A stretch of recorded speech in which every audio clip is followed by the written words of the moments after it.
Welcome to Luca and Miguel. Enjoy the video. You begin by saving work and exporting any custom preferences. This prevents loss. Next, verify your current Blender version and confirm your OS and GPU meet the new release requirements, because incompatible drivers break features. Once done, download the correct installer or portable ZIP for your platform and keep the file handy.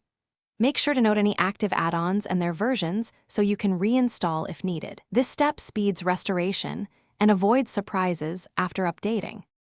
You run the installer or extract the portable ZIP and follow prompts. Choose user-wide install only if required. Once Blender launches, use file defaults, load factory settings, then append your save startup file, or manually copy config folders to migrate themes, keymaps, and add-ons. This preserves workflow. Then reinstall or update add-ons and upgrade GPU drivers to the recommended versions, because rendering depends on them.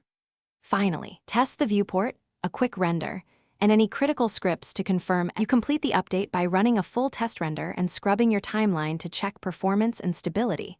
This shows if new optimizations work.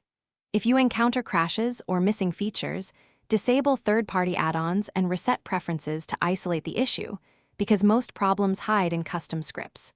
Should you need to revert, reinstall the older Blender installer or restore your backed up config and blend files. Keep one key troubleshooting tip. Check the console output for error messages. They point to the root cause. Thanks for watching and please subscribe. It's the best investment you'll ever make.